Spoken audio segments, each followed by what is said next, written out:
নমস্কার বন্ধুরা, ঝর্ণা cooking with village ফুডে সকলকে স্বাগত জানাই। আশা করি সকলেই খুব ভালো আছেন। আমি নতুন একটি রেসিপি নিয়ে আসছি, শিম ভর্তা। এই শিম ভর্তা বানানো কিন্তু খুবই অল্প সময়ের মধ্যেই বানানো হয়ে যায়, আর প্রথম পাতে গরম ভাতের সঙ্গে কিন্তু এই শিম ভর্তা মাখিয়ে খেলে বেশ ভালো লাগে। বন্ধুরা, প্রথম থেকে শেষ পর্যন্ত ভিডিওটি দেখবেন, আশা করি আপনাদের ভালো লাগবে। আর এই রেসিপির জন্য কী কী নিয়েছি বলে দেব। এই রেসিপির জন্য আমি এখানে 300 গ্রাম শিম নিয়েছি, আর শিমের দুদিকের অংশ একটু করে ছোট করে কেটে বাদ দিয়ে দিয়েছি, আর এই মধ্যখানে যে একটা সুতোর মতন অংশ থাকে সেটাও কিন্তু আমি তুলে দিয়েছি, দিয়ে পরিষ্কার করে ধুয়ে নিয়েছি। আর নিয়েছি দুটো পেঁয়াজকেও আমি খুব সরু সরু করে কেটে নিয়েছি, কেটে পরিষ্কার করে ধুয়ে নিয়েছি। আর এখানে নিয়েছি গোটা জিরে 1 চামচের মতো, আর 3টে শুকনো লঙ্কা।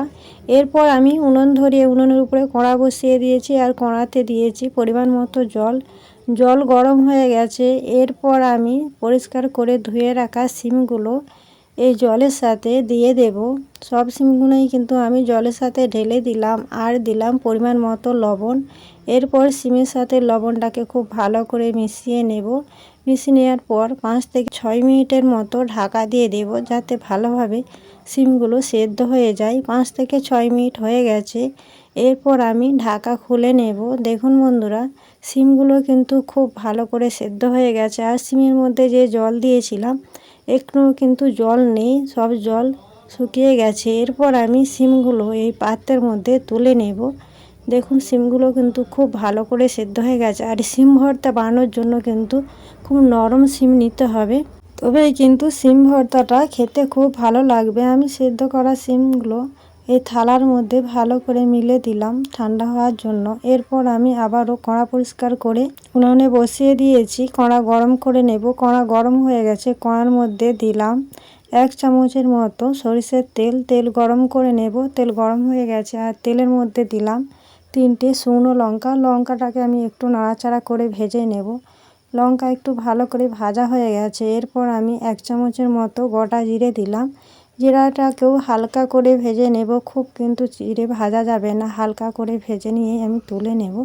হালকা ভেজে নিয়েছি। এরপর আমি 3টে লঙ্কা আর জিরেগুলো কিন্তু এই থালার মধ্যে তুলে নিয়েছি, আর শিমটাও এদিকে ঠান্ডা হয়ে গেছে। এরপর অল্প হাতে লবণ নিয়ে আমি লঙ্কাগুলোকে মাখিয়ে নেব। খুব ভালো করে লঙ্কাগুলোকে কিন্তু চটকে মাখিয়ে নেব। এই তেল আর জিরে আর লঙ্কা খুব ভালো করে আমি মাখিয়ে নেব। মাখানো হয়ে গেছে। এরপর দিলাম কুচো করে রাখা পেঁয়াজটাকেও খুব ভালো করে আমি এই লঙ্কার সাথে মাখিয়ে নেব। বন্ধুরা, আপনাদের যদি কাঁচা পেঁয়াজ না ভালো লাগে এটা ভেজেও দিতে পারেন। আমার কিন্তু কাঁচা পেঁয়াজ খুব ভালো লাগে, আর এই শিম ভর্তার সঙ্গে মাখিয়ে খেলে কিন্তু খুব ভালো লাগে। মুখে পড়লে কিন্তু খুব গন্ধটাও ভালো লাগে, আর পেঁয়াজটা খেতেও কিন্তু ভালো লাগে, তাই আমি কাঁচা পেঁয়াজ দিলাম। আপনারা কিন্তু কাঁচা পেঁয়াজটা নাও দিতে পারেন। এইভাবে খুব ভালো করে আমি সব কিছুর সাথে মিশিয়ে নিলাম, আর এর সঙ্গে যে জিরে ভাজাটা দিয়েছি সেটাও কিন্তু গন্ধটা খুব ভালো লাগছে। সব কিছুর সাথে মিলেমিশে খুব সুন্দর একটা গন্ধ ছড়িয়েছে। এই রেসিপিটি আমার তৈরি হয়ে গেছে। আশা করি আজকের ভিডিও আপনাদের ভালো লেগেছে। ভিডিওটি ভালো লাগলে লাইক করবেন, বন্ধুদের সঙ্গে শেয়ার করবেন। রেসিপিটি কেমন লাগলো কমেন্ট করে জানাবেন।